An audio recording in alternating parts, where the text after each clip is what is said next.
Hello and welcome to United Against Gerrymandering. I'm going to let the Zoom room fill a bit here as our kind hosts at Red Wine and Blue, Jen Perez, is populating the space and creating a space for us. So let's just give it maybe another 15 seconds to let you all join. Good evening. I'll add, if people want to drop in the chat where they're joining from in the state of Ohio, it's always fun to see the different regions of the state represented on these calls.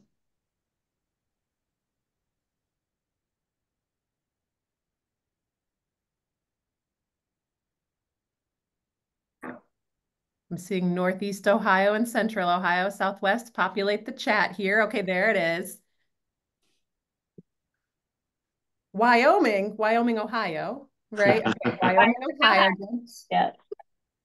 It was like our reach is far and wide today. Hello, everyone, and good evening. Welcome to Women United Against Gerrymandering. We have an incredibly packed and powerful program for you tonight. I want to welcome you here to this space. My name is Emily Shriver. I am the CEO of the Matriots and the Matriots Education Fund. Today is the day before Constitution Day. You may not know that there's actually a day that is Constitution Day that's celebrated here in the United States. It's a critical day for us in reflecting on the Constitution of the United States. And as Fizz White, who is the powerhouse behind the Matriots, told me today, we got together on the 16th to activate the day before Constitution Day. So we're here to talk about the Ohio Constitution, how and when we change that Constitution in order to reflect our districts and how we draw districts. We have experts from across the state of Ohio and women who have been impacted by gerrymandering to come and talk to us a little bit about how we understand the ballot initiative that's currently pending in the state of Ohio and how we talk to our friends about it, our colleagues, the people at the coffee shop, the person who's picking up our trash, whoever we have the opportunity to engage with about voting in November. We're here to talk about how to help you do that. It is critical for women specifically to do this work today. And earlier today in Cleveland, Ketanji Brown Jackson, a justice on the Supreme Court, was here. She was quoting and talking about Ruth Bader Ginsburg, and she had said that Ruth Bader Ginsburg noted she felt like her statements oftentimes weren't validated by the members, the male members of the Supreme Court, and what Ketanji Brown Jackson told us was that we really need to make sure that we have our voices heard nonetheless. And so this is a moment in time where we can focus on how do we make sure that our voices are heard nonetheless. I want to thank my partners. As I mentioned, I'm from the Matriots. We have with us today Red Wine and Blue. You see them hosting the Zoom today. Thank you so much. We've got Leadership Now Project coming in. We also have the League of Women Voters and Common Cause, both of whom have been in this fight forever. And so hoping to really champion this fight throughout. And as I mentioned, you will hear from our experts across the Zoomosphere tonight. I want you to please stay muted. If you have questions or comments, pop those in the chat. The chat is happening off to the right-hand side. If you happen to be really excited about what you hear, there are all these emoji buttons that you can press. Press those, react, give me a heart, thumbs up, some hands to the ceiling if you're feeling it, okay? And if you are an elected official, if you could just put a heart in the corner, tell us that you're here. We really want to know that our elected officials are here too. Jen Miller from the League of Women Voters is here to introduce as well and welcome us all. Jen, what would you like us to know tonight? Well, I just, as the executive director of the league, I just want to say it's my profound honor to be on with this powerhouse crew of speakers and organizers and advocates, all of you. The league is 104 years old. We're a nonpartisan organization that deeply cares about every voter of Ohio and our democracy. We're a nonpartisan good government group, and we are committed to ensuring that maps are drawn fairly and accurately, with all voices being considered and equitably represented here in Ohio.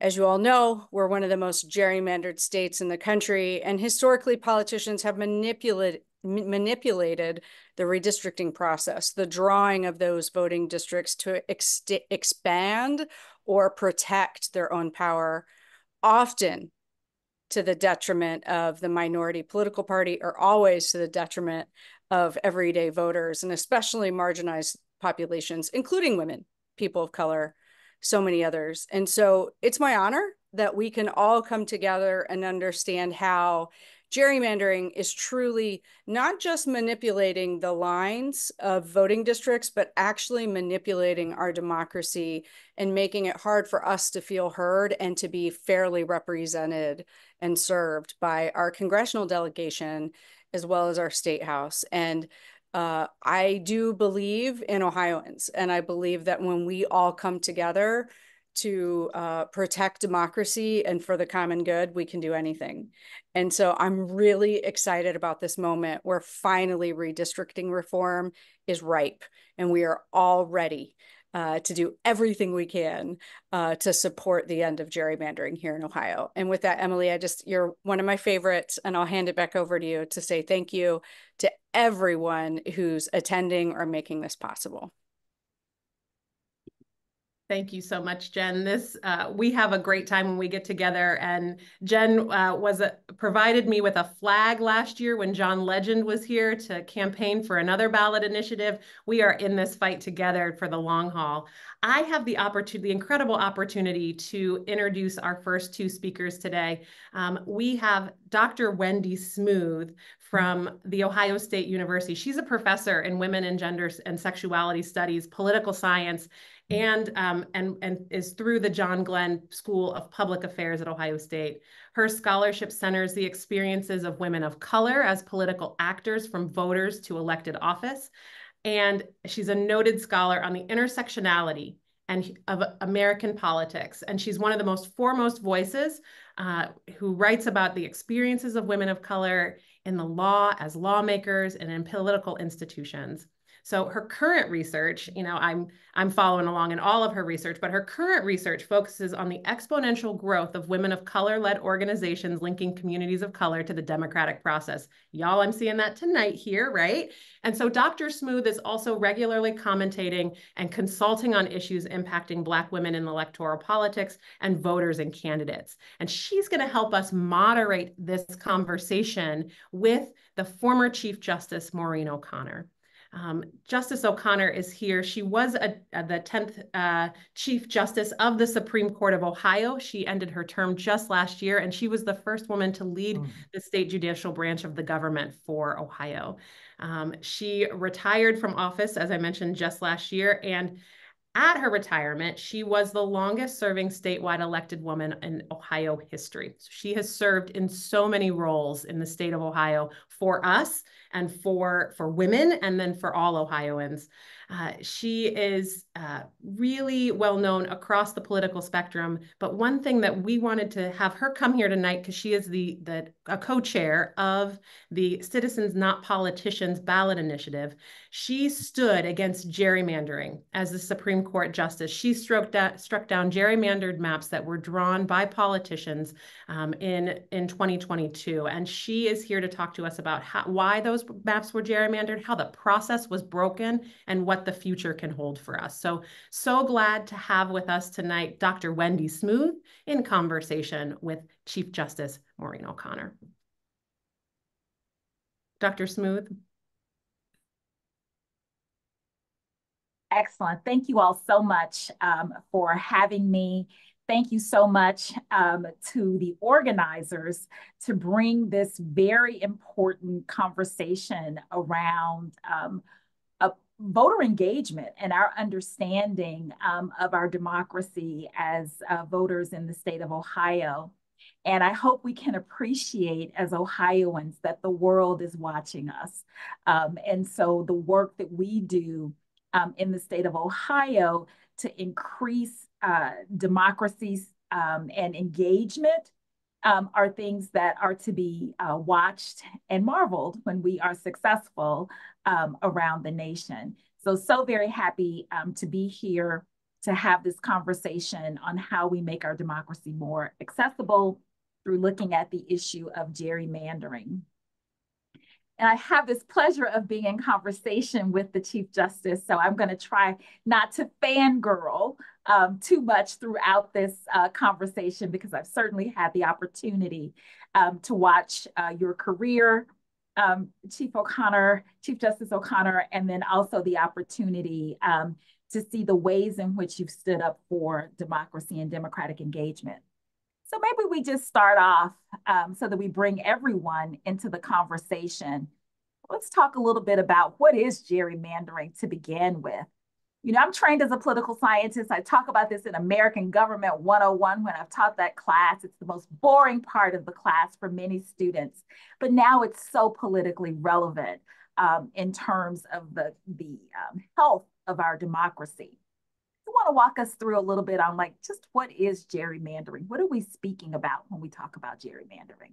Well, thank you very much for the an invitation to participate here with Matriots and Red Wine and Blue, Leadership Now, League, you know, the whole gang's here. So that's great. That's great. And Dr. Smoot, it's wonderful to be able to engage with you.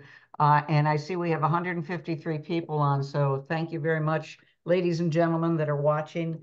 This is your opportunity to listen to what we say and be ambassadors of the message. And the message is gerrymandering is the drawing of political districts, voting districts in a state, and it is done in a way to enhance the power of one political party to the detriment of another. And when I say enhance it, to illegally, unconstitutionally, unfairly enhance the power.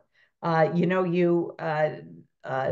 the opposition is out there messaging that there's provisions in the in this amendment that is going to require gerrymandering. In fact, that's the deceptive language that they have put on the ballot that people will read when they go into the voting booth. And they're leaving out the unfairness of gerrymandering. They're just saying that if you take into consideration voting patterns in the state of Ohio, proportionality, that sort of thing, that requires you to gerrymander.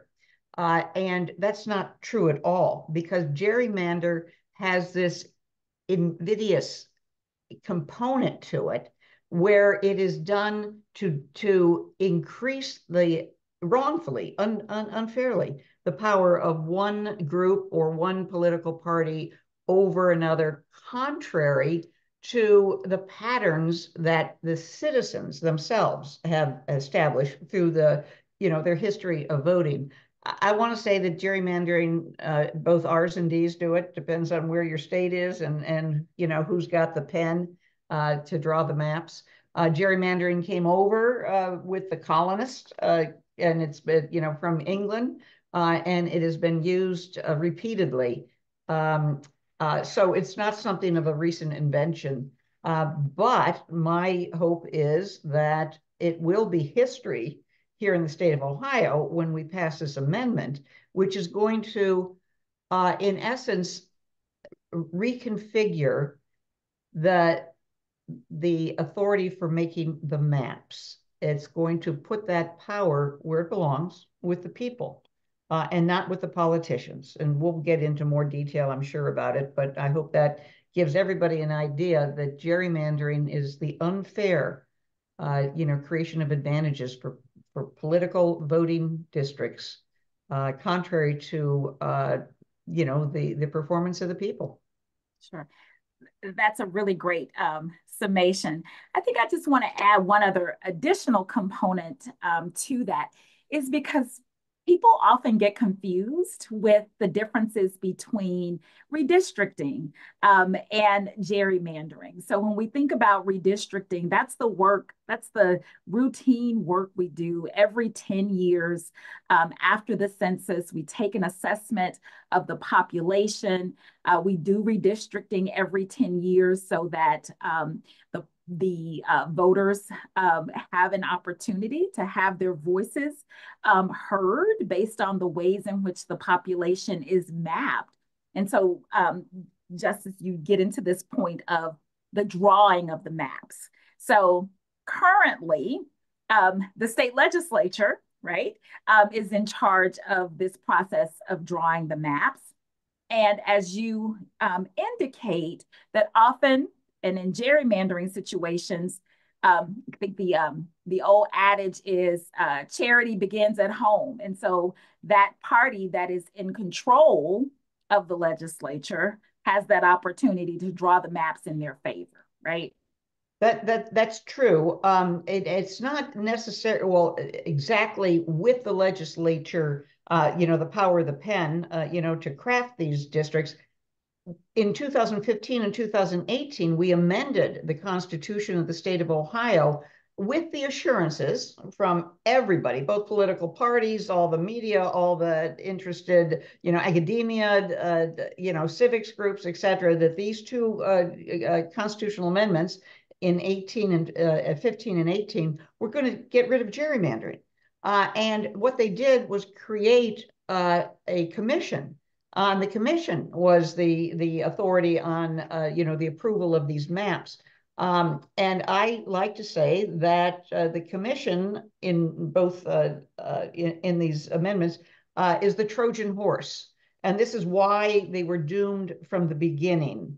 Our reform of gerrymandering, our reform of redistricting was doomed from the beginning because the politicians were given such an oversized role. They were given the power. This commission is 7 people by constitution: the governor, the secretary of state, the auditor, and then 2 members of the Senate, state Senate, 1 R and 1 D, and the same thing with the House, 1 R and 1 D. And they have to come up, with a map. If they come up with a map and everybody agrees on it, and it can be good for 10 years. But when they came up with gerrymandered maps, 5 for the legislature and 5 for congressional, they were unconstitutional, each and every one of them. And so there was a 2-year use of the map, and I don't know that we need to get into why we ended up with unconstitutional maps in 2022. But the maps that you're going to be voting on in 2024, their constitutionality is also in doubt. So now that we've kind of set the baseline, right, for what is gerrymandering and how it differs from that more routine process of, or the perversion of redistricting, we might say, as one way to describe it. Let's talk a little bit about the impact on voters, right? When we think about voter engagement, how does these extremely gerrymandered districts impact voter engagement, you would say? Great question. Ohio is one of the 10 worst gerrymandered states in the country. That's not just my opinion. The gerrymandered program at Princeton, Brennan Center, Harvard, Election Center, the list goes on of respected, well versed and well, studied people that are spend their careers with gerrymandering. And so what's the effect of gerrymandering? It minimizes votes. It corrupts the concept of equal vote. One vote, one person, one vote. Everybody's vote should be equally important and meaningful. And gerrymandering, just takes that away. In essence, well, let's back up and say that, over 70% of Ohioans that are registered to vote are independents. And that's a surprising figure, statement for a lot of people, because all you hear about R's and D's, right? Liberal, conservative, blue, red. Well, they're such a minute part of our voting population, yet they get the biggest attention, et cetera. And they're the ones that, either R or D. That is how you get on this commission to gerrymander. You're part of the legislature, you're in part of the statewide, and that's what our Constitution right now says. Okay, so what happens? First of all, the districts are very much uncompetitive. There's 99 districts on the ballot this year around the state, and 15 of them they've been, you knew who was going to win in those 15 districts the day they filed their papers to run for the position, because they had no primary opposition and they had no general opposition. Why do they have that? Because the communities, the districts are jerry-rigged in such a way that it's impossible for anybody to put up a candidate that is even going to get out of the starting gate. And that's okay. What does that do? Well, if I'm an independent voter, I feel like nobody cares about what I think. I feel like, why should I vote? And this is one of the hardest things to explain to young people, because they are so dismayed and disengaged from the voting, because they truly say it doesn't matter. And then they'll use examples of gerrymandered areas in the state. And it's pretty hard to argue and say, yeah, it doesn't matter, but this election, it does matter. And the reason it does matter is because we have issue one. And issue one, I like to say pretty dramatically that this will drive a stake through the heart of gerrymandering when it passes. But what's it do, for example, to well, there's all kinds of results of gerrymandering. I did a tour in the 6th congressional district, which is on the far right side of the state of Ohio. It goes from Marietta up to Youngstown, and that's about 200 miles or so. And I drove it, and I stopped at communities, cities along the way. Started out in Marietta, Steubenville, Massillon, Youngstown. You go through communities that are rural, farmland, fracking, Amish, manufacturers as you get closer to manufacturing, as you get farther up the 6th district, and the goal is to have communities of like interest together and have a representative that will represent their interest, right? That's the whole concept of representative form of government. Well, what do those communities have in common, except that they were put together to be solidly red, so they could, be a Republican won constitutional, position. And there's other districts all around the state that do the same thing.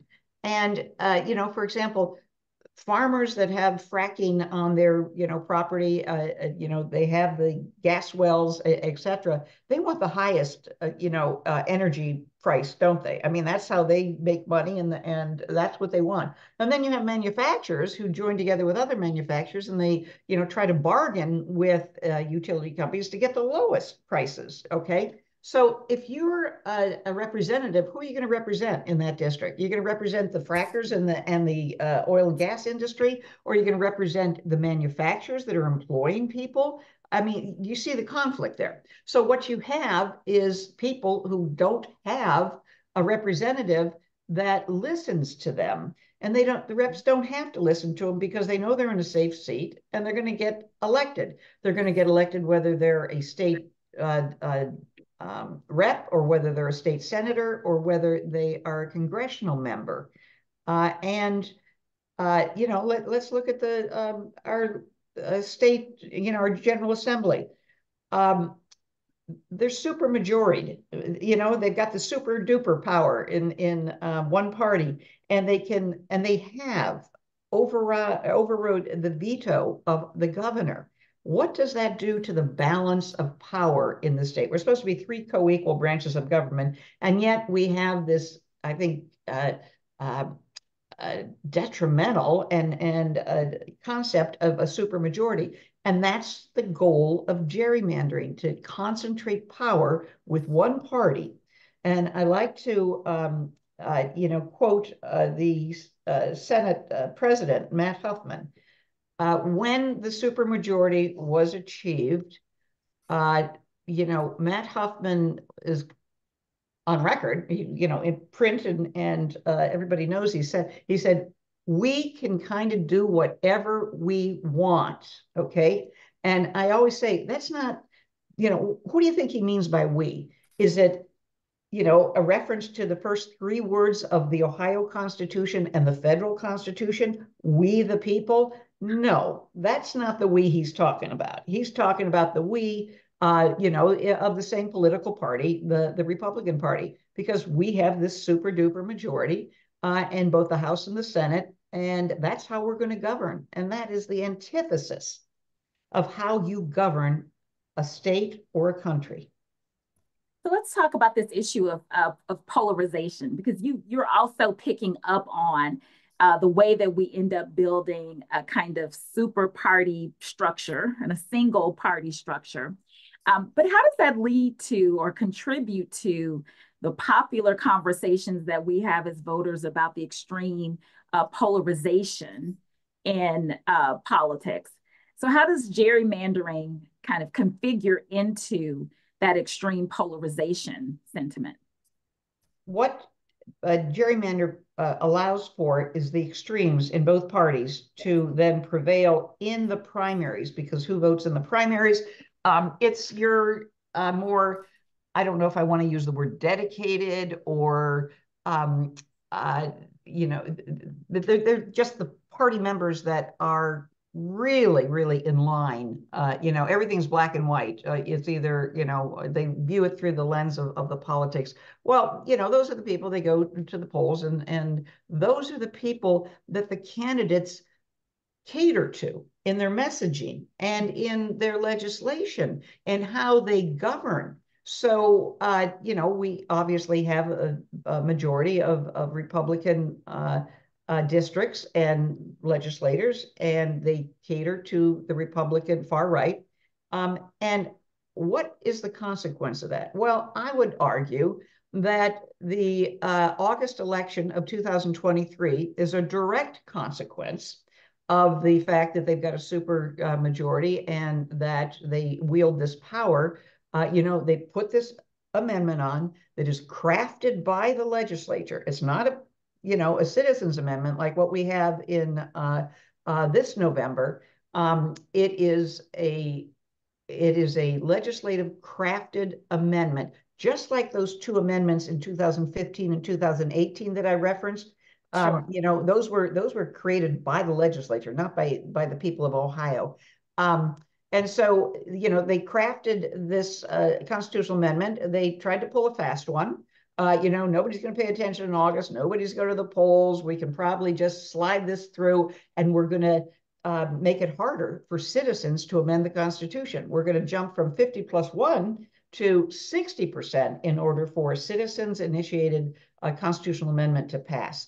They did that for two reasons. One was to then look at November and pull the rug out from underneath the reproductive rights amendment, because if that went into play in August, it would have been in effect for November. And if you recall, the reproductive rights amendment passed by almost 58%, which wasn't 60. And they, they were comfortable with the 60 threshold, because they thought, okay, that's going to defeat that. And then they also, and maybe even more importantly, we're looking at what we're doing now for this constitutional amendment to ban gerrymandering, because, as I said, it's driving a stake through the heart of gerrymandering. It's the whole ball of wax. The whole game will be disrupted when the citizens of Ohio vote yes on issue one. And so, I like to say that the legislature is so myopic in their view of their role, and they can't read the room. They cannot look at the citizens of Ohio and read the room. And I'll tell you, what's indicative of that. In the August election, when that failed, what was their knee-jerk reaction? This isn't over. We're going to reintroduce this. Right? I mean, that was what they said. Okay, what about 58% don't you understand? And then the same thing about the abortion. We're gonna do whatever we can to minimize the effect of this constitutional amendment. And you see, the litigation now that is, out there in Ohio courts as a result of that. This is such a complex issue, and I love how you are allowing us to see the kinds of political gains that a single party has the opportunity to take advantage of. But let's go back a little bit because you gave us a lot of things to think about primaries. And let's talk a little bit about what happens to candidates in primaries when you have these extremely gerrymandered districts. What happens to a moderate candidate in a district where there are extremes present, or the district has been drawn to the interests of extremes? What then happens to the moderate candidate in those spaces? Okay, I'm not going to say that there's no moderates in the Ohio legislature, okay? Sure. Because there are some districts who will elect a moderate Democrat. I'm not sure whether I could not name right now, but that's probably my lack of knowledge, a moderate Republican legislator, but I'm sure that there's probably one or two. But anyway, those people can get elected in their districts because their districts, let me just assure you that not all districts are, extremes, okay, that the extremes are the ones that are elected. But as I said, more often than not, they are. And then you have the compilation of an abundance, an overabundance of one party owning the districts and a minimization of the other party owning the districts. So you don't necessarily have to be an extremist when you get into the legislature. I mean, that there are obviously, and they're the ones that, call the tunes, and everybody else has to dance. Because if you're a moderate and you push back on what the overarching, will of the party in charge is, as far as legislation, the threat is we will run someone against you in your next primary and you will be out of a job. And that, there's a vision there. I mean, there's a looking down the road type of a control, isn't there? Sure. And I mean, what we really end up with are primaries that matter over general elections, right? Oh, What happens is that all the action happens in the primary in terms of an intra-party debate. So you're not really getting any kind of robust competition, right? Because of the way that the district is drawn, it's very difficult for a moderate to really rise in prominence in a district in which the extremes are mapped in a certain. Well, yes, and that's true. And I described how they control the moderates with a threat to have them removed in the next primary. But Right. Let me give you an example. I don't mean to keep harping on the president of the Senate, but he was in the House and then he hopscotched over to the Senate, spent eight years in the Senate, and that's all you're allowed to do. And he was obviously elected to be president of the Senate. And now he's running for the House, and he makes no secret of it that he wants to be Speaker of the House. He wants to be, have some notoriety of being both the president of the Senate and he's going to be the Speaker of the House. And I believe very strongly that he will be the Speaker of the House. He had no primary opposition.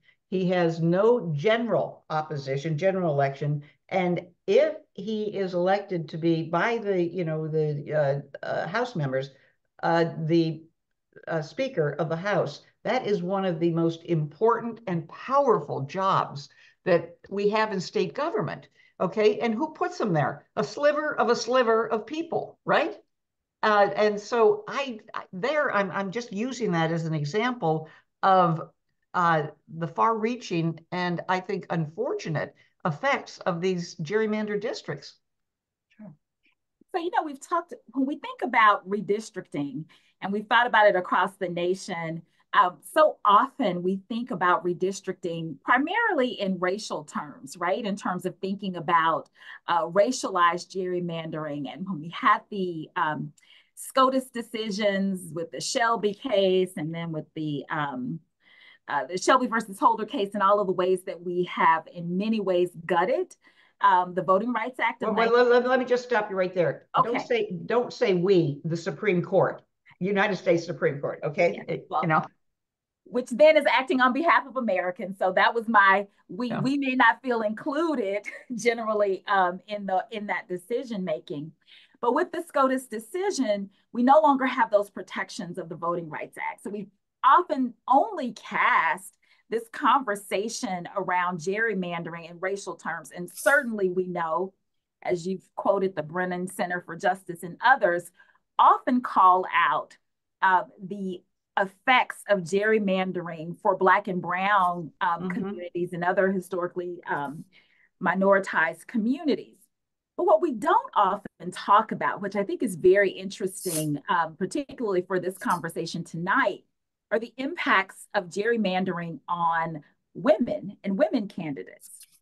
So one of the areas that I've thought a lot about is how gerrymandering, and when I think about moderates, I'm really thinking about this idea of moderate Republican women in particular, who across the nation have really had a tougher time with these gerrymandered districts, in the sense of, as a moderate Republican woman, it's very difficult to run in districts in which you have very little opportunity to have a robust conversation about things like reproductive rights in a very highly gerrymandered, stacked Republican district.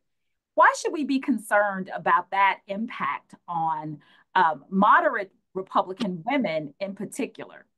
Now, in some states, we've seen almost the erasure of moderate Republican women. How does that stack up in Ohio? Well, I look at the membership, the female membership of the legislature, and there's strong personalities there. There's people that are, strongly committed to their politics and to their districts.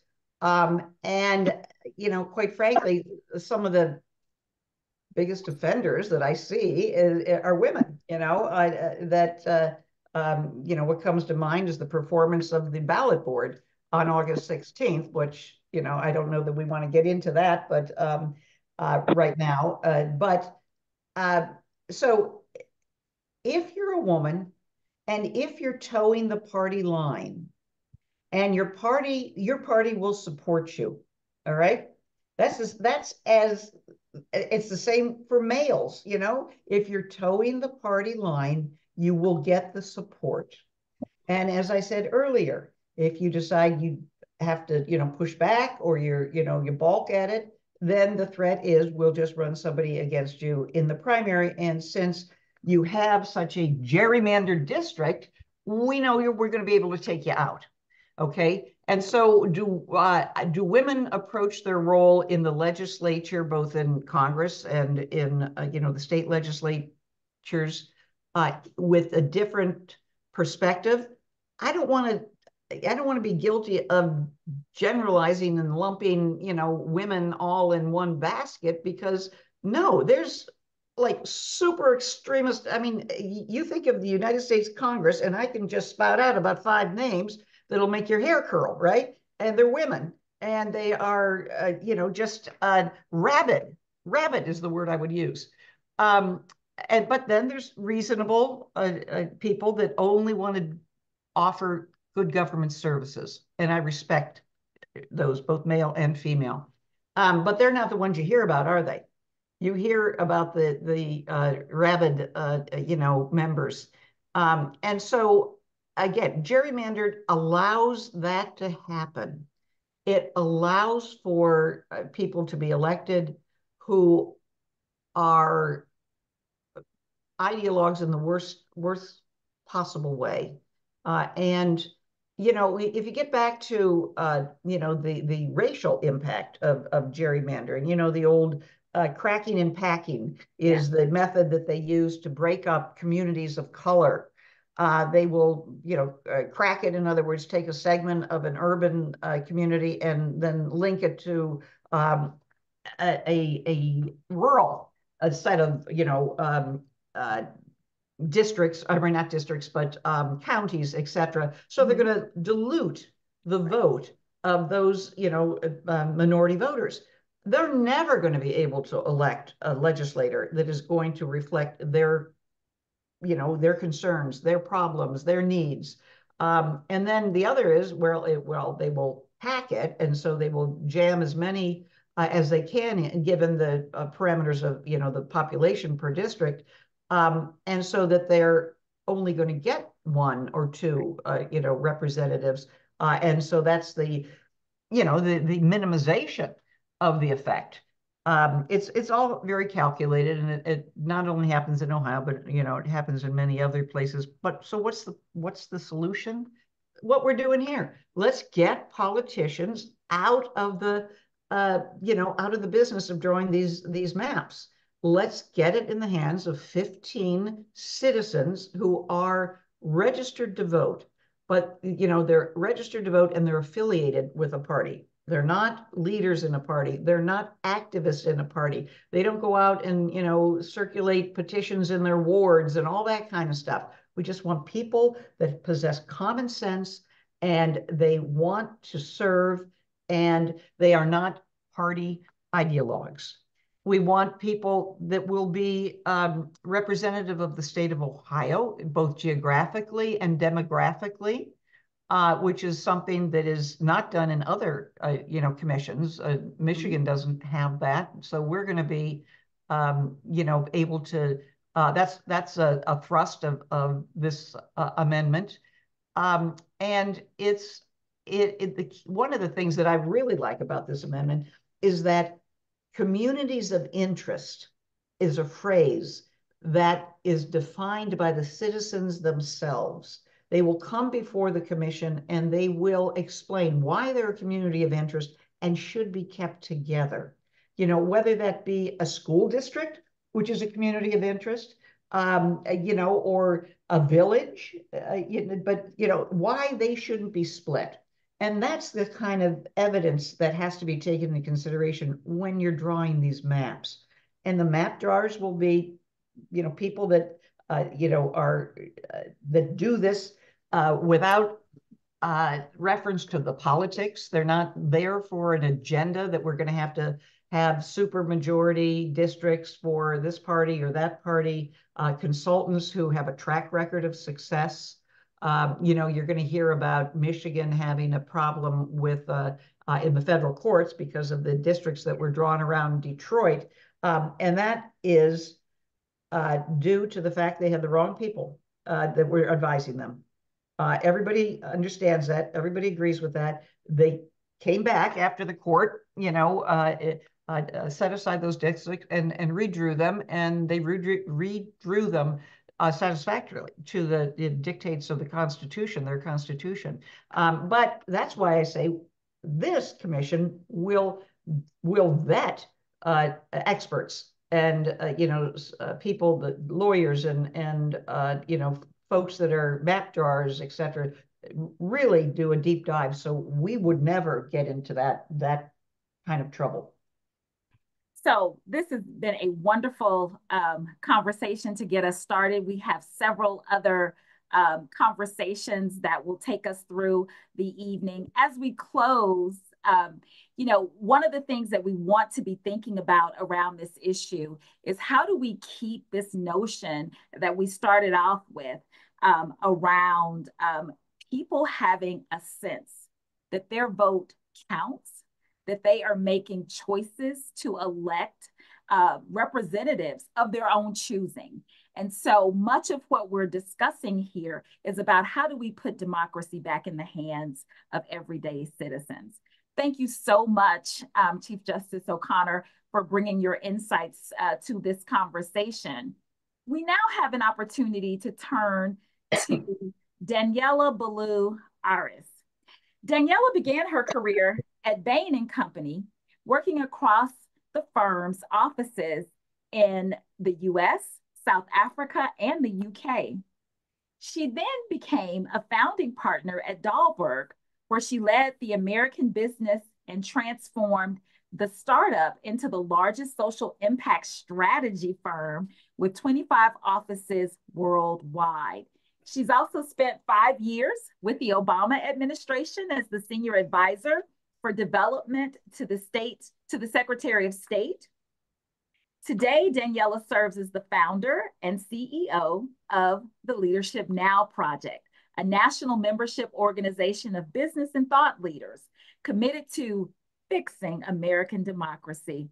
Thanks for that big work, Daniela, and we look forward to hearing from you this evening. Take it away. Thank you so much, Wendy. Thanks so much to all of you for being here and taking time this evening. I'm going to be brief. You've heard from the real leader and expert, Maureen O'Connor, and from many others on the line. A big thank you to Emily Quick-Shriver and the Matriots and the partners that pulled this together from Red, Wine, and Blue, League of Women Voters, Common Cause, and others. So thanks so much for having me here today. And it's obviously such a critical moment for Ohio. Leadership Now Project's interest in this work and our kind of perspective on how gerrymandering is impacting Ohio and elsewhere in the country comes from having a membership business leaders, including many women across the country. We're thrilled to count Jenny Britton as one of them, who you'll hear from after me. Of course, you all know Jenny, but I will give her a proper introduction before she speaks. But we have been looking across the country at all the things that are eroding trust in our system, trust in democracy, and our members in Ohio have been very concerned about what gerrymandering has meant for politics in the state. The same concerns that you all have around the polarization it's creating, about the inability to really make sound decisions in the state legislature that affect citizens, affect the economy, and affect businesses. So our lead advisor in Ohio, Richard Stoff, who's on the line, has really worked to bring together, as part of this coalition, a really broad coalition of leaders, right, who are coming together, of citizens, of leaders, of interest groups of many kinds, saying, this state really deserves a functional state legislature, a functional political system, and ending gerrymandering is key to that happening. So I'm just going to take a moment to share some of the data and how we've looked at gerrymandering as part of the picture of erosion of the strength of our political system, how Ohio stacks up versus other states. And then I will hand it over to others. So I'm just going to screen share a few slides to give that picture. Great. So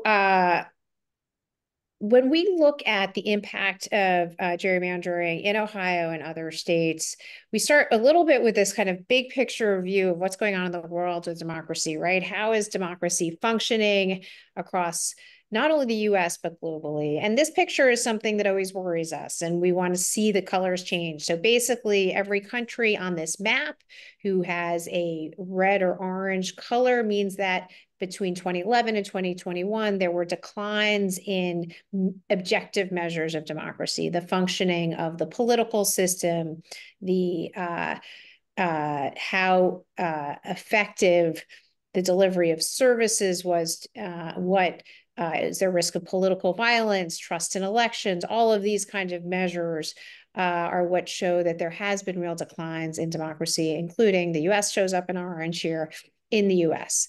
And that is part of, the declines in democracy are eroding trust, and then the eroding trust is also driving decline. So how do we get out of that loop that we're experiencing? And the US in particular, when we look at how the US has performed, this is a little bit of a longer timeline. In 2006, the US ranked 17th in ratings, objective ratings of democracy that the Economist Intelligence Unit provides. And those, that looks at civil liberties, functioning of government, as I said, electoral processes. We've declined to 29th. So what we're feeling is, in our democracy in the US is real. Those declines are happening, and addressing gerrymandering is one of the ways we've seen as a really effective approach to shifting that. And the increases in gerrymandering that we saw over the last decade or 15 years really we do believe has been a driver as well. As an organization that has business leaders across the country, one of the other things we look at is the reality that companies, the world's most successful companies have been founded in democracies, many in the US, also in Europe. There are only a few anomalies. And I think we see all of the data suggesting that a strong economy requires democracy and robust business growth, whether it's in Ohio or anywhere else in the country. And so in looking at gerrymandering in particular, what we worry about is how it does two things, which Justice O'Connor spoke about as well in more detail, right? But it undermines competition, right? Which is both the lifeblood of an economy that's effective. It's what companies need to be successful. And it also undermines trust in the system, right? And those two things, lack of competition, lack of trust, are what depress then ultimately turnout in elections and create this sense of cynicism about the responsiveness of government, which is dangerous for many, many reasons. And so when we look across the country, we look at different measures of performance on democracy. And one of those we look at is at redistricting. And the Princeton Gerrymandering Project, one of the sources that we use, rates every state in terms of how fair is their redistricting process, how effective it is. Is it representing the interests of the population? And Ohio on that measure is a D. Justice O'Connor also mentioned that this was, Ohio really ranks very poorly relative. It's one of the most gerrymandered states. So objectively, a huge need and opportunity. Fortunately, Ohio is able to do a ballot initiative. Some of the states who are highly gerrymandered don't have the ballot initiative option, and getting out of that cycle is going to be that much harder for the state. So Leadership Now, one of our responses has been to really make visible the concern of leaders in the business community about redistricting, about the need for business and community leaders to come together and say, we need a state that's stronger. We need a state legislature that's more responsive to our needs. We have over 80 signatories already on that letter. You'll see some examples of them on the right, and women and men leaders across the state, and reinforcing the messages that many others in this coalition are making, but with a lens on this is important for the vibrancy of the economy in the state and for business to function. So with that, I'm really thrilled to share with you one of the ads that we, in addition to supporting this ballot initiative, we were also very active in the ballot initiative last August that sought to restrict or increase the threshold for ballots to pass, which of course, unfortunately was beat. And I wanted to share with you one of the ads that we ran making the business case around the importance of voting no on the August issue 1 campaign. The person speaking might look familiar. I'm Jenny Britton. I'm the founder of Jenny's Splendid Ice Cream, something that we're very proud of at Jenny's, that we've been able to get some of the top talent in America. When they come to Columbus, they fall in love. It's always that way. Columbus is a place where everyone's voice matters. And it is the thing that people see when they first come here, that they matter, their voice matters, and they can make a difference here. I think issue 1 puts that in jeopardy in a huge way. Please vote on August 8th and vote no on issue 1. It's the only thing on the ballot. Of course, that was when we were talking about voting no on issue 1. Now we're talking about it's time to really tackle gerrymandering on this ballot initiative and vote yes on changing the laws in the state.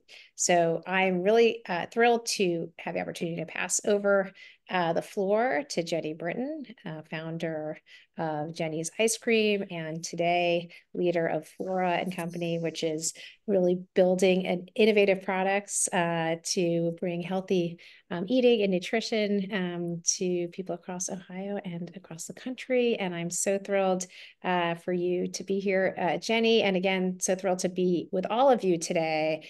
And really the key here is that everyone's voices across the state in every capacity are reinforcing the importance of this ballot initiative. So over to you, Jenny. Thank you.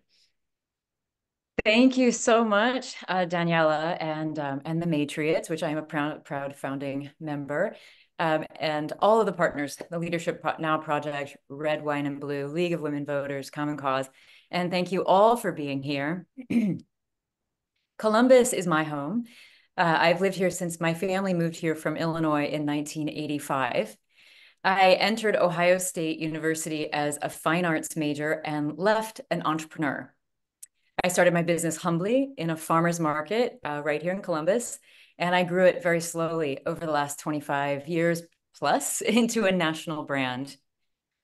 One of my very luckiest breaks in life and in business has been to be an Ohioan. I realized the promise of this great state, first through entrepreneurship and creativity, then for family, business, and quality of life. I saw that in Columbus, my voice always mattered, even when I was just the founder of a tiny company in a farmer's market and I hadn't proven myself yet. It made me feel inspired about our future and valued as a citizen. And this is important for the people that we have attracted to Columbus and across Ohio, both at Jenny's and in other businesses in the region. People want to live in a place where they have a say in their future. That's important to everyone that we interview at Jenny's. And it's a concern that we hear over and over again. Building a company, building a brand even, requires not simply the skills of entrepreneurship, talent, and creativity, but truly caring for the people in our company. The definition of the word company is community. It means that you're not alone. And I call Jenny's a company, not a business, for that reason. We're not alone. We're in this together. Jenny's has managed to build an iconic American brand that is actually cool from the middle of Ohio.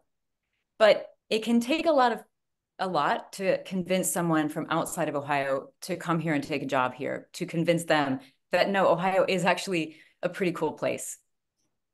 But I remind people who are considering moving here that Columbus is a place where a quirky art student like me can raise a creative company and a place where everyone's voice matters. Our best days are still to come. My city in particular has always felt like a place that values every voice. And that's what makes us cool and exciting. And that's how we get great talent at Jenny's and in Ohio. And it's why it's important that everyone's voice matters in building the future of Ohio. But of course, as we know, hyper-partisan gerrymandering in our state house sends a message to our people and thousands of others across Ohio, and anyone thinking of coming here, that their voices do not matter.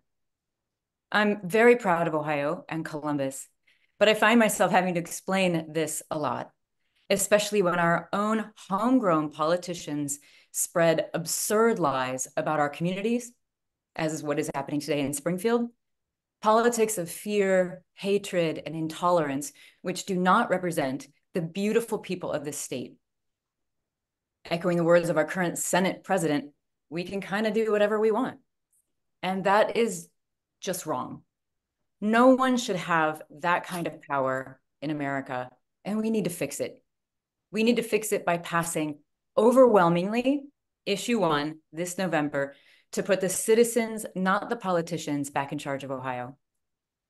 I thank the leaders of this coalition, former Supreme Court Justice Maureen O'Connor, and all of the people on this call. Thank you for being here tonight.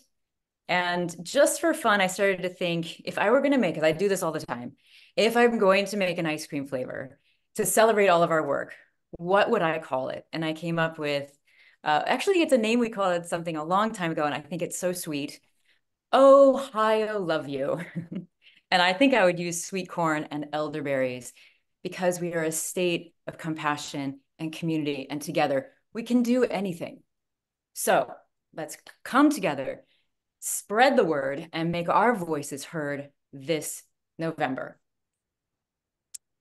And now it is my honor to pass the mic to introduce Representative Juanita Brent. Representative Brent is in her third term as a legislator and is honored to continue representing and fighting for the people of District 22. Currently, she serves as ranking member of the Agriculture Committee, while also sitting on Energy and Natural Resources, Commerce and Labor, Homeland Security and Transportation Committees. In addition, she is the first vice president of the Ohio Legislative Black Caucus, which is the oldest Black caucus in the nation. Prior to becoming a legislator, Representative Brent sat on the board of trustees for the Harvard Community Services Center and the Lee Harvard Community Development Corporation. She brings this experience of building and organizing strong communities to her work in Columbus, and we are so grateful. Representative Brent, I pass it to you. Thank you so much, Jenny. And hi to everyone that is at home. The numbers just keep on building up and up, and I'm so glad to see everyone is engaged with this conversation. My name is Juanita Brand. I just happen to be a state representative. And I want to tell everybody my story because a lot of times we hear about gerrymandering. We hear from the point of view of people in our districts who are affected, but we also need to hear it from the point of view of people like myself who can be targeted as elected officials when it comes to gerrymandering. House District 22, which is what I serve right now, is the epitome of gerrymandering. When I first decided to run for office, I ran for a House District called House District 12. House District 12 have been very similar to this existence of being of a Southeast side for almost 45 years. It was a very similar district. And when redistricting occurred, the district literally flipped on itself, and it was flipped around my house. Imagine living on a street and your neighbors on the right of you and your neighbors on the left of you. Right and left of you on your street are in two different districts. That is what's going on with my neighbors right now. And as much as I've been serving people for those first 4 years, because of redistricting, these people are currently not in my district, my neighbors. The people I see when I'm walking down the street, the people I see when I go to the local community events are not in my district. They literally, for a person like me who lives in Cleveland, I only cover 4 streets in Cleveland. Four streets in Cleveland, even though I currently live in Cleveland. And so we have so many cases time and time again where you see communities disenfranchised, where you're breaking up, precincts, you're breaking up communities, you're breaking up areas. And it was very intentional. When we talked about having the redistricting process, there were certain people that they were literally trying to get out of office. I promise you, I probably was one of them, because there's no reason that you would split up a whole ward in Cleveland, which is normally how they were done for redistricting, and break it up where a district only had 4 streets in a district. And I currently live in Cleveland, so I'm one of those 4 streets. And so we have to look at, when we have elected officials who have motives, those motives can be to get rid of people, to be spiteful, to make people spend their money in their race. Because if someone is running for office and they have to have a heavy primary, that's mean they're busy doing all that. And that's mean they can't do other things to help other people. And so we have to really just think of what is the motives. This is why we have to really address gerrymandering. And this is why we have to pass issue 1. Because we have to take the personalities of politicians who might have their own personal agendas out of it. And no matter how the districts are, no matter if it's easy for me as an elected official or hard for me to run, we have to make sure the districts are fair. That is the most important thing that we do within our districts. And people always say, like, what is fair? Fair is talking about making sure that people who have similar districts of community, no matter if it's a whole school district together. I'm gonna use this for example. Bedford School District has 4 cities in it: Walton Hills, Oakwood, Bedford, and Bedford Heights. The way redistricting has been going on, there's been one time in 40 something years where all 4 of those cities have been in the same house district. That's going on right now, but it's been redistricted that is going to be split up again. All your kids, you have about 30,000 people between those 4 cities, and it's split up, but it's all one school district. If anyone knows about the southeast portion of the county, Bedford used to be the name for all of those areas. And then they eventually end up breaking off into Oakwood, Bedford Heights, and Walton Hills. And now they're all into two different House districts. It's very problematic because the people want to be together. They want to be represented by one state rep, and they also want to be in one state Senate district. So they're not only just not in two different state House districts, but they're also represented in two different state Senate districts and two congressional districts. Very problematic. And so when you have the politicians doing this, it breaks up communities. It allows people to not know who to contact. For 4 years, I had the same district, and now people are just very confused because they've gone through, in that area in particular, they've gone through three different state reps within the past 4 years because of redistricting. We have to take the politicians out of it. And I say that as an active elected official who is currently running for reelection. We cannot let the beef, the drama, I can't stand politician A, or I don't want to be bothered with them. So I'm gonna give them a bad district. I'm gonna make their district so hard that it's gonna be hard for them to run because they're not gonna know the people. And that becomes a problem. Or we're dealing with situations where I was just talking to my good colleague, Senator Nikki Antonio. She said she has a whole new part of her Senate district who's never voted for her. Never. So that's also what we're dealing with now with these rechanging on the maps. We have multiple colleagues who have constituents who've never voted for them. And so one thing I will tell you what happens when people feel like these districts are in their favor because they got the hookup from their homie slice that's on the board. You deal with people who are unresponsive because they like, well, I'm gonna win anyway. And everyone is sitting here on this chat. You probably have a state rep or a state senator, maybe not everyone, but you probably have heard of someone who is just very unresponsive. And you're like, how are you elected and you're not doing your job? Because they are so gerrymandered that they could throw a stone at someone and still get elected again. Because that's how bad it is when it comes to that. So you run into people not having to do their job. Not all people, but you do run into enough amount of people who are not doing their job. You also run into that it disempowers people. Like our Supreme Court justice said, you have more and more people who are considering themselves as independent. They do not want to have to always identify within a party, so they're not always voting in those primaries. But that's where the fight starts when it comes to elections is during the primary. So people feel so disempowered by the time the general comes because it's kind of almost determined. There's so many races where there's no one running against someone in the general. You have people who they're running, they have an opponent in the general, but their opponent is most likely to lose. And so it's kind of like it was never really a race when it comes to that. And that was all by design before things started off because there's a lot of pettiness. This is rooted in pettiness and grasp for power. And so we have a group of people who are determining who's going to be in the different parts of the state. Like I think, Jenny should be a good person in District 12. And I think, Kimberly should be a good person in District 42. So we're going to make sure she has a seat that fits that way. And we're going to take care of her. And then on top of that, we're going to make sure that there's not a possibility that somebody can even respectfully run, against her because we're also going to pad her campaign dollars with things to help with that too.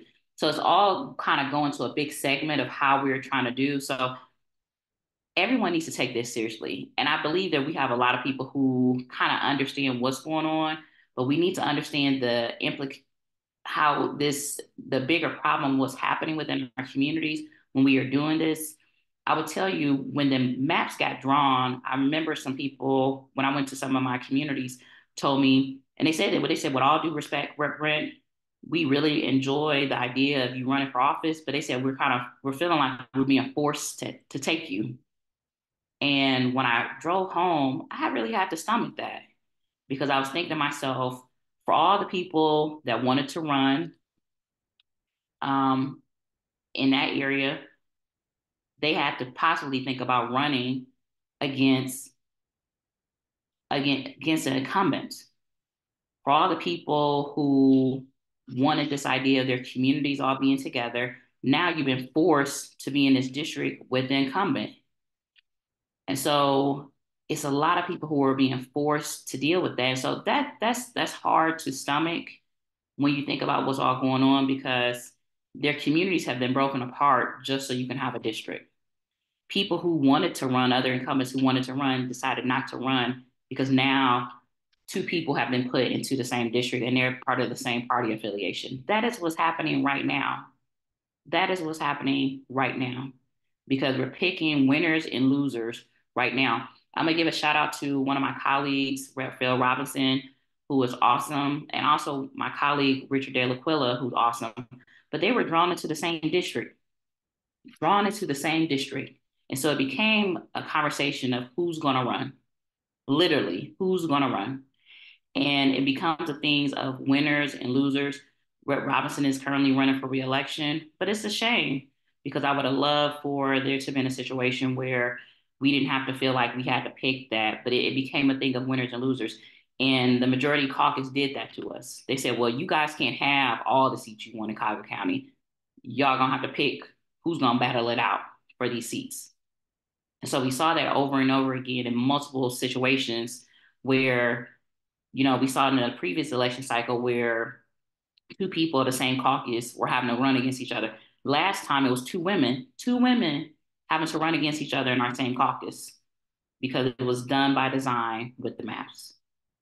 Because it's a deep level of pettiness. That's the only way I could try to put it for people to understand, to pick winners and losers, even within your own caucus. And so you'll see that more or less within the primaries than anything else. And that does not help the people that we serve, because you also run into, and I'm gonna get ready to wrap up, you also run into people who are just running in a district to run. And so one of the biggest problems that I'm seeing within the General Assembly are people who are running in a district that they don't currently live in. And because we're dealing with a time of the redistricting of the new maps, it gives you a little bit of leeway that you don't particularly have to live in this district. It gave people time when the districts got redrawn last time. It gave people time to move into the district. So I have like 6 colleagues who literally moved into the district after they got elected because of the way the laws were written with the redistricting process. And that's a problem. So electeds were choosing their people instead of people choosing their elected officials that they want governing for them. So these are scary times and everybody needs to be aware. And these same concerns that we are talking about at the General Assembly, I hope people are thinking about this when you are redistricting for your city council areas, for your county council, or whatever other areas you have in your area. People have to really be what redistricting is and how we can make sure we prevent gerrymandering. I don't want you to end up looking like another House District 22 where you're living on my street. And because of some pettiness at the State House, you are not in my district, but you are my neighbor. So these are just all the type of things that just keep coming up too. Thanks And so so, much for that. Yep, great. Hi, everyone. My name is Jen Perez, and I use she, her pronouns. I'm the Ohio Program Director with the Red, Wine, and Blue Education Fund. And I just want to start off saying thank you to everyone who spoke tonight already. I feel like I learned so much, and I could just like feel the knowledge kind of oozing through the Zoom wavelengths tonight.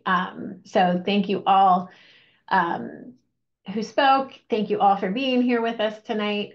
As I start to kind of wrap us up here, I would love to hear from some of you in the chat, just kind of what are some of your key takeaways of things that you heard, maybe something new that you learned. I know for me personally, one thing that stood out was hearing Representative Brent just talking about your district and how, the 4 streets in Cleveland and just the confusion of people having so many different state reps in the recent past. It's just like really brings it to life. Also hearing Chief Justice O'Connor remind us that Ohio is one of the 10 most gerrymandered states in the country. And I loved when she said that this amendment will drive a stake through the heart of gerrymandering. So would love to hear from some of you in the chat what you learned. Tonight, we created this space to come together in community and learn together. And so now we've all been equipped with some new knowledge. Some of you, maybe some of this you have heard before. And so my role tonight is to talk about what we're going to do with that knowledge. Data shows that the most effective way to make an impact is by talking to people. So friend-to-friend organizing, talking to people that you already have relationships with is over 40 times more effective than sending a postcard to a stranger. When you talk to the people that you see every day at the gym or at your kids or grandkids' soccer games, your neighbors, these are people that know and trust you. And so they're going to trust what you have to say about issues that matter to them. You're going to be able to help cut through the noise in these next 7 weeks. So a lot of us have people in our lives who on September 16th are not spending 90 minutes learning about gerrymandering, right?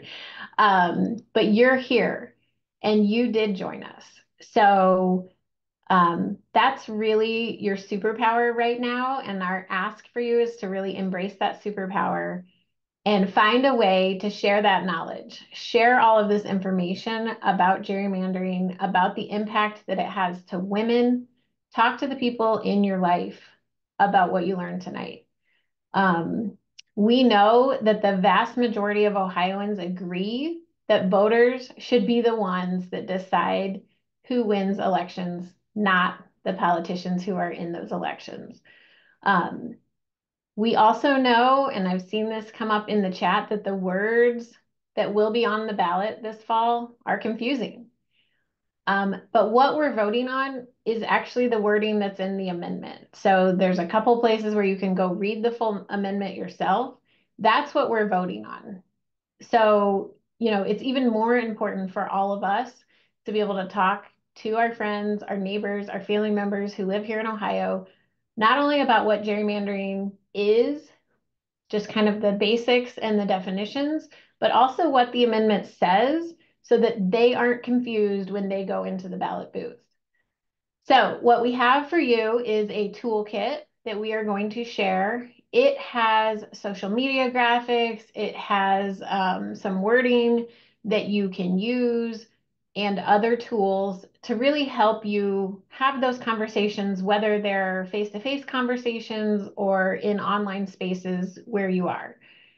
So I know we've kind of learned a lot together here tonight. Again, I would just ask if you have ideas about what you want to commit to do over these next 7 weeks, would love to see them in the chat. Maybe who is one person that you want to talk to about gerrymandering or one approach that you might be interested in taking. I know for me personally, one thing I like to do is when I post something on my social media feed, anyone who comments on my post or likes it or has any sort of reaction to it, I'm going to reach out to that person because they're kind of opening the door to say, oh, I like what you have to say here. So it's a way to kind of just start that conversation by posting something on social media and then turning it into a real live back and forth conversation where we can talk about issues that matter to us.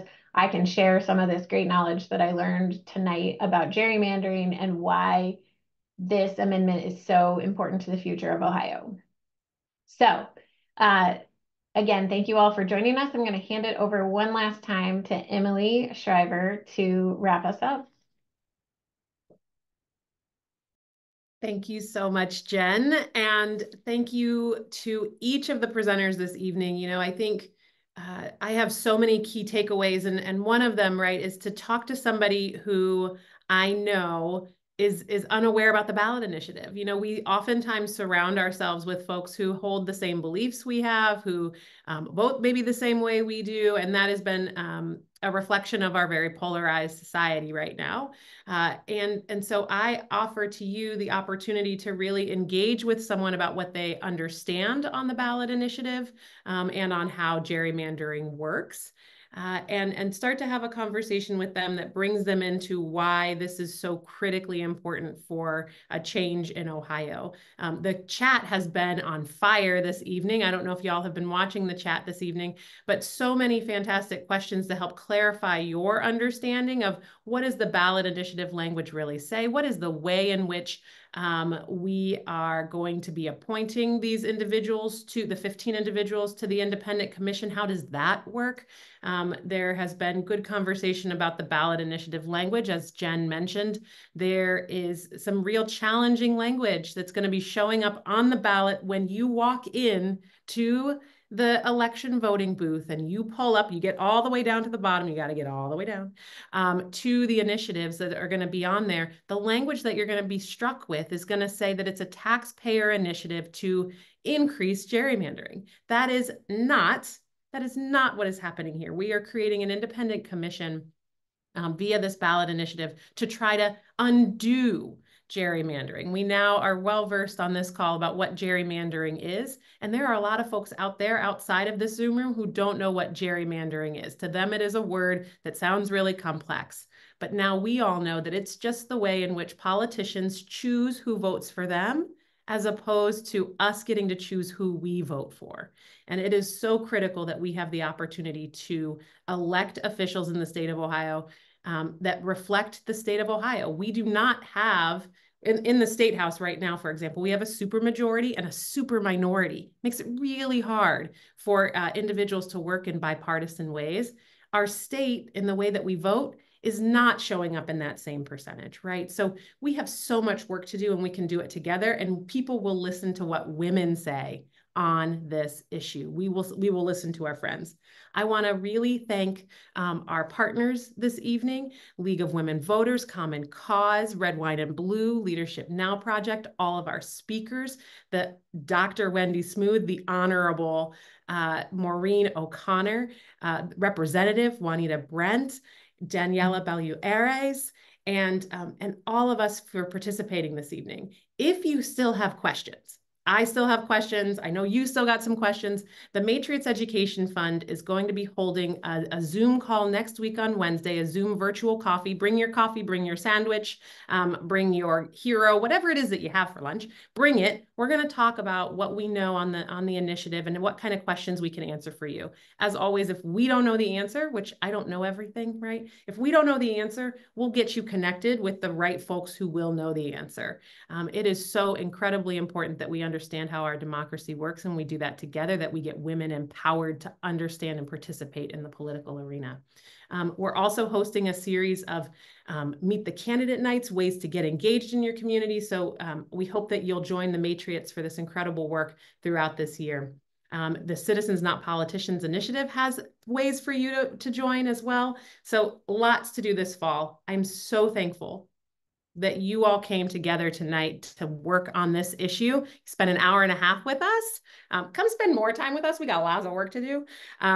All of us have lots of work to do, but for tonight, we're so thankful for you, and we hope that you have, that you leave this call empowered. So thank you so much. You can type in the chat to say goodbye. We'll stay for a couple minutes, but thank you for being here with us, and ever onward with this whole group and the Matriots. Thank you.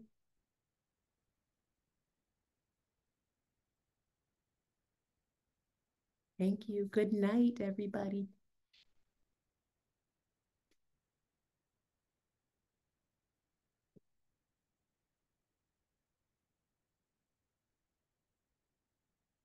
I always like the folks who hang out too, you know, they're like, maybe something more will come, like the end, like the very end of Inside Out 2, like right. maybe the big scary secret is going to tell us what it is at the, yes. at the end. Like every Marvel movie. Like every Marvel movie, there's going to be a little cliffhanger.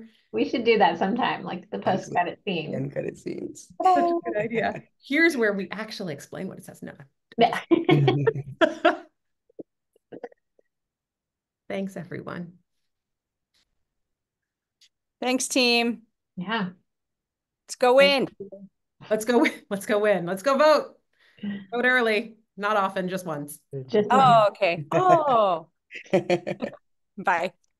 Bye, Jen. Thanks. Take care, everyone. Good night, Thank you.